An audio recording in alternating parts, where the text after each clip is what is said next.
What's up, people? This is RGC and welcome to my Q&A video. I'm going to be answering questions that I've been asked quite a few times on YouTube, either in the comment section or by private message, as well as questions I've been asked on my Instagram and other collectors that I've met over the course of my collecting. Anyway, stay tuned and you'll get to know a little bit more about me and how I got into collecting and what I collect. So stay tuned. A fundamental question. A very important one. How did I get started? Well, back in 1996, the Nintendo 64 was coming, um, and I got a Nintendo 64 back in 1997. I got the first game that most of my friends got, and that was Super Mario 64. I eventually went on to get Killer Instinct Gold and Star Fox and Diddy Kong Racing, games of that nature. Anyway, I was really interested in trying something different and new, and I really grew up on platformers, so I decided to pick up a PlayStation. At least my dad purchased one for me. Uh, I played Crash Bandicoot 2. That was my first PlayStation 1 game, and I was looking for a little bit something different, a little bit something extra, something I really haven't had a lot of experience with. So I moved on and I got some Mega Man games. I got Mega Man X4 and I got Mega Man 8. That is kind of what began my love of collecting or start. I went on to beat those two games and I grew kind of interested in the previous games in the series, and I went and got those complete in box. I got Mega Man 7 and Mega Man X2 complete in box for the Super Nintendo back in 1999. Kept them, took good care of them, and eventually it led to me beginning to collect other complete in box Super Nintendo, N64, and other games. So that's kind of how I got started. Another bonus was they were much cheaper back then. When did I get started? Well, this kind of ties into the previous question of how. Basically, it was the mid to late 90s. That's when I got started collecting. I wasn't aware I was going to start collecting, but it was something that gradually became a part of my life, and I really enjoyed it. Mega Man really was the beginning of my collecting, the Mega Man series.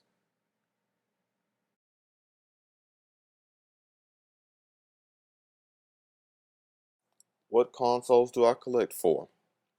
Well, my main console I collect for is PlayStation 2, but I also like the Nintendo 64. I do a little Super Nintendo, a little bit of Wii, and a little bit of GameCube. My favorite console to collect for probably is GameCube though, for some reason. How many games do I have? That's a good question. To be honest, I really don't have a full count, 100% for sure. But I really don't think the number is very important. I think quality is more important than quantity. I'm more impressed by a person who has quality games, even if it's a small collection, maybe of 20, 30 games, in comparison to a person who has a room full of undesirable games that I don't find that impressive or quality. That's subjective, but that's my viewpoint.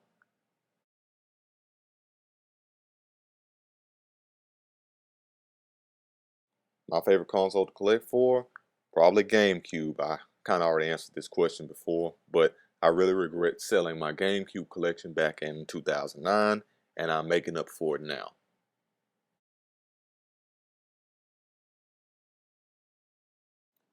The original Mega Man series and the X series. I kind of like X series a little bit better. Very good question, and a question that I would like to answer in detail.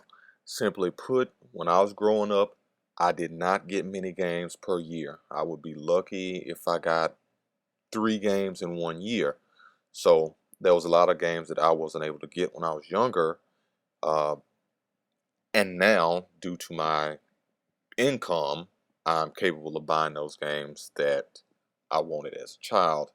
Uh, The new consoles really don't appeal to me. They don't seem to have that magic for some reason. They just do not interest me.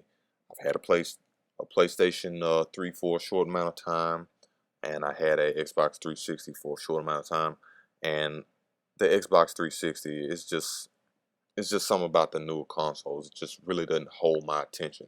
They're fun. There's nothing wrong with them. Sure, the graphics have gotten better, but it's more to gaming to me than purely graphics, simply put. Unfortunately, due to my job, I don't have as much time as I would like to play the games that I can buy. But that's the thing. It's either not have any money to buy the games you want, but have the time to play them, or have the money to purchase them and not have the time to play them. It is very unfortunate, but I am working on trying to play more games and get that fitted into my schedule better.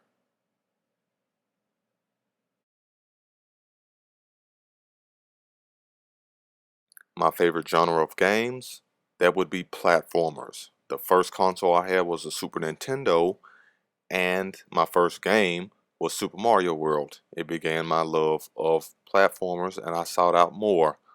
Um, I do like action adventure games, and I do like RPGs as well, but I started out on platformers. Unfortunately, I do not have many Super Nintendo age uh, or generation RPGs. RPGs was something I got into a little bit later on in my gaming, or age, I should say.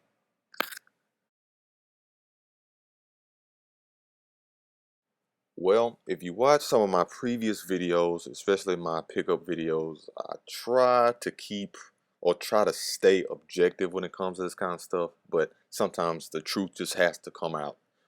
I despise sports games with a passion. I like sports, but I do not want to play a game of a sport. Playing a game of a game does not appeal to me whatsoever. Yeah, they could be fun, competitive, whatever. You have fun with that. I don't like them. And also from a collecting standpoint, they tend to be worthless. Not that you collect games just because they're worth something, but I get sick and tired of seeing Maddens and NBAs and all the other kind of stuff. And baseball games. Have fun with that. Okay, very good question, very important one. Um, what I should say is that both Nintendo and Sega are great. They did a good job at what they chose to do. Nintendo, they had their specific audience I think they better catered to, and so did Sega. Sega, of course, had the sports games. I think they had the edge there. Uh, I think they had the edge when it came to beat 'em ups, such as Streets of Rage. Um, Streets of Rage is one of my favorite series of all time, especially Streets of Rage 2. But anyway, back to Nintendo. I think Nintendo really had the edge when it came to first party games. Think about it. Mario, Metroid, Zelda, Star Fox, Donkey Kong. Later on, you had Pokemon and Smash Brothers, but that's not in the Super Nintendo era. But still, that's just an example. Super Nintendo clearly had the edge when it came to RPGs as well, such as Chrono Trigger and Earthbound.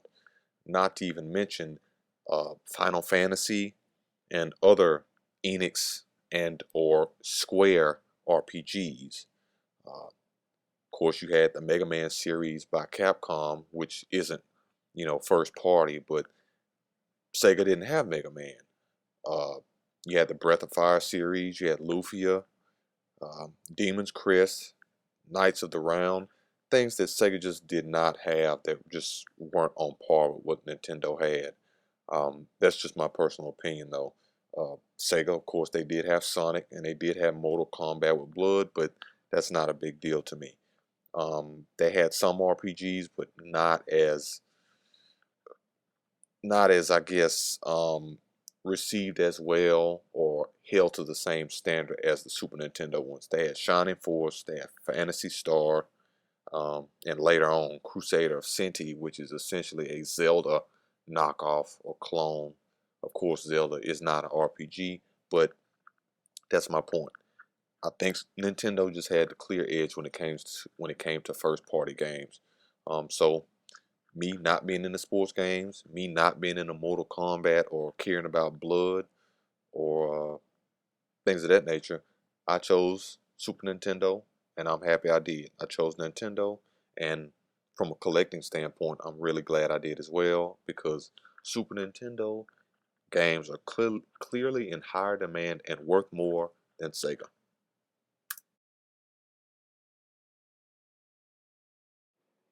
How do I feel about reproduction cards? Well, from a cost standpoint, it is a great way to save money for some people, especially the flash cards where you can upload the ROMs of cartridge-based games onto a memory card and slide it into a device in the form of a cartridge and play your games on your consoles. Or you could, just simply use emulators and ROMs, which are looked down upon in the collecting community. Uh, in some cases, they are indeed illegal, but at the end of the day, for me, I enjoy having the actual physical game and physical console. I'm not an elitist, I don't believe, but I don't mind working hard and buying a game I really want. If it's 50, 7,500 bucks, if I really want it, I have a job, I will work for it, and I will buy it. Uh, that's what I like to do.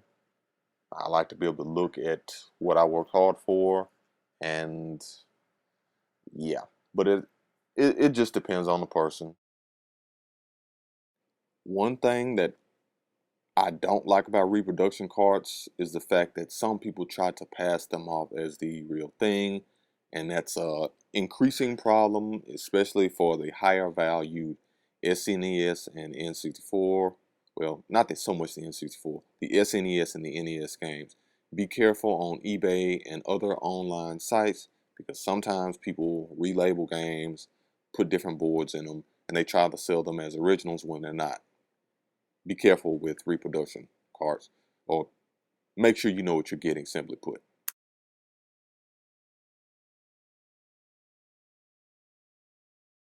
This is something that actually deters me from getting involved in modern gaming. Back in the day, when you got a Super Nintendo, Sega Genesis game, or something like that, you bought the game, you got all of the game. There wasn't any DRM or uh, additional downloads that had to be done in order for you to continue to play the game. I know that was older technology, yes, but you paid your money for one time and you got the whole game. Now it's getting to the point where even though you buy something, it seems like you really don't even have full control over what you purchased. Uh, the publishers, the developers, and stuff, due to the required online access for some of these games, they can determine when you play, how you play, and who you play with, and where you play from. And I work hard for my money, and nobody's going to tell me what to do with it. I know gaming, video game, stuff like that, it's a business, but sometimes the money is just taking precedence over simply doing what's right for the consumer. Capcom is notorious for having a complete game on the disc, but you have to pay to unlock stuff already there. Look at the stuff Microsoft had to do to get you know, the Xbox One back in favorable light. They had to drop all that DRM stuff just to get people to, want to buy the console. It's not a move in the right direction having DRM and stuff that's not physical because you don't have control over what you purchase. Also, keep in mind that DRM may be reintroduced at any time.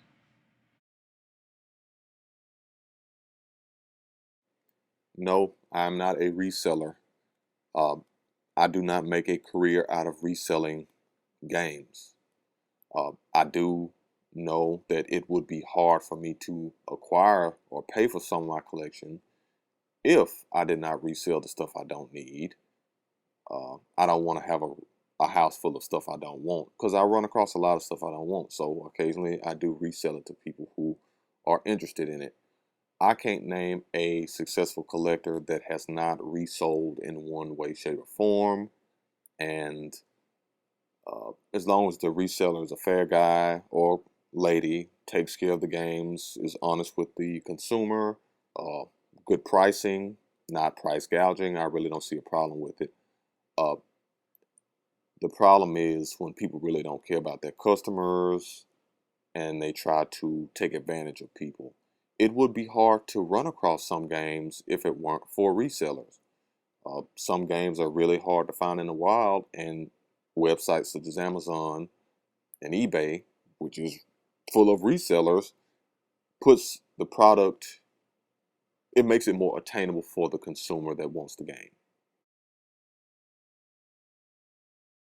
It seems like I'm still answering more than one question at a time. But yes, back to the resellers, um, it kind of just depends on the situation. Some games are going to be nearly impossible to find in the wild, and some people don't have a lot of time, so they just simply go to resellers to get the game they want, to cut out all the BS and the additional travel and all that kind of stuff. Because going out and finding games costs money and time and gas and other resources. So sometimes it's easier to just go out, contact a reseller, or purchase online. It just depends. It's not as thrilling as finding in the wild, but different strokes for different folks. I just don't like putting all people in the same category. Not all resellers are bad, just like not all collectors are good. It just depends.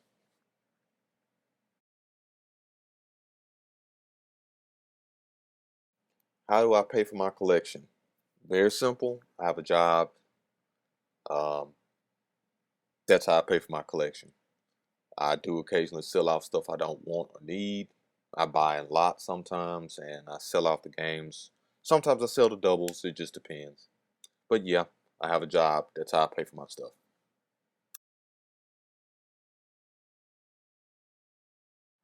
Well, this is a question that really doesn't have much of a gray area. What console should you collect for? You should collect for the console that interests you. Collect a console that's near and dear to your heart, a console that has games that you're interested in. Don't let someone determine what you should or shouldn't do regarding your collecting.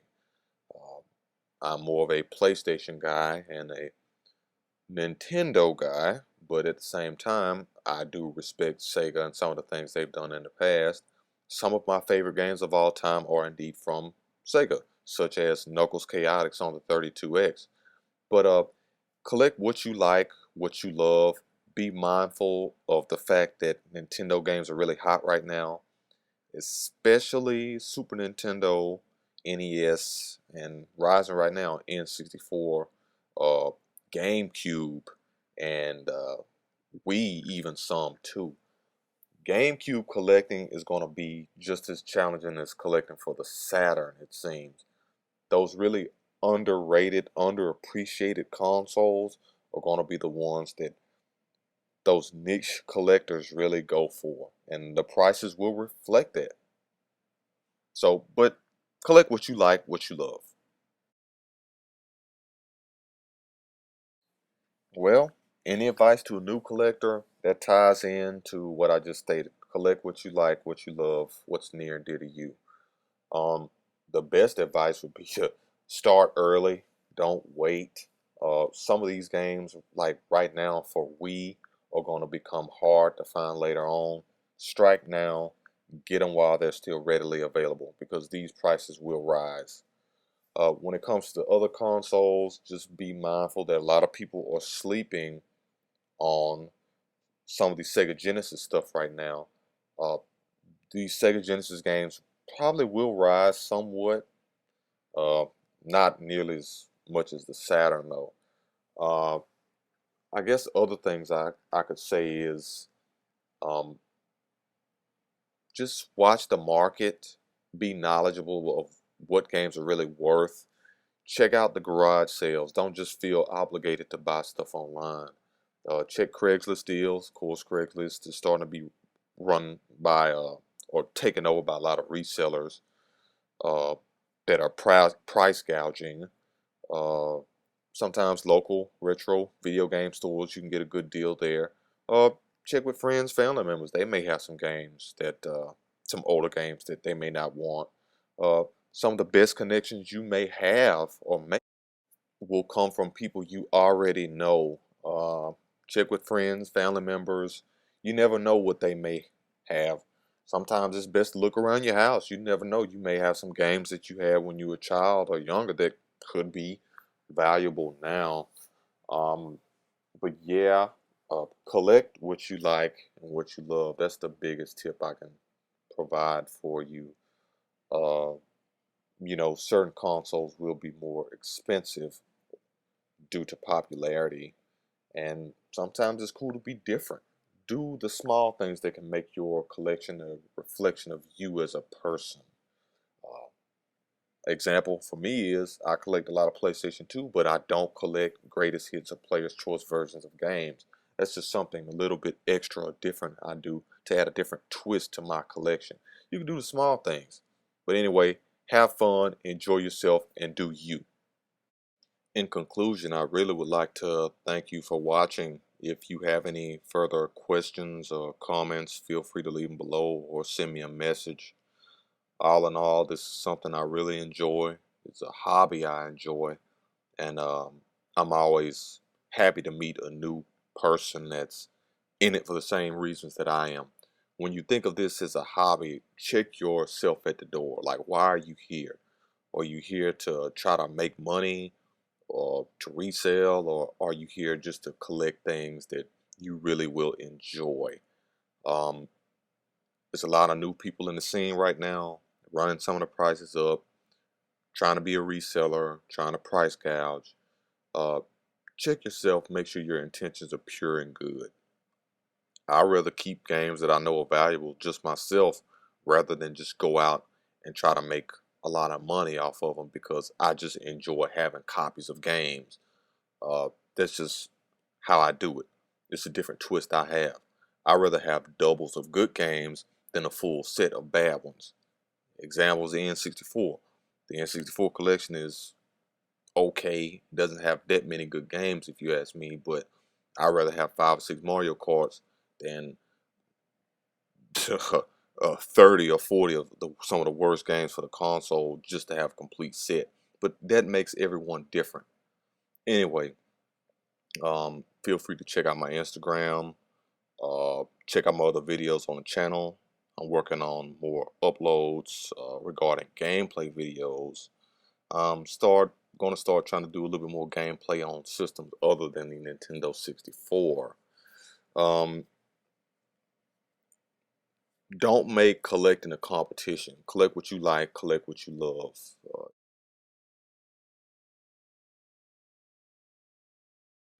Yeah, just don't take anything I said like too seriously or take it too personal. Like I said, I like the Nintendo 64 as well. I just acknowledge, at least from my viewpoint, most of the set of the 296 released in the United States, most of that set is not good, but it's an easy console to collect for. Probably one of the easiest. I've seen like 5 or 6 people complete their Nintendo 64 set within the last 2 or 3 months. Anyway, that's about it. This is RGC. Thank you for checking out my video. I want to fully answer the questions that I got from various sources. I didn't put anybody's names out there, but yeah, thank you for watching. Feel free to comment, rate, subscribe. Check out my other videos, Instagram, whatnot. Drop a comment. Uh, have a nice day. Good luck on your collecting.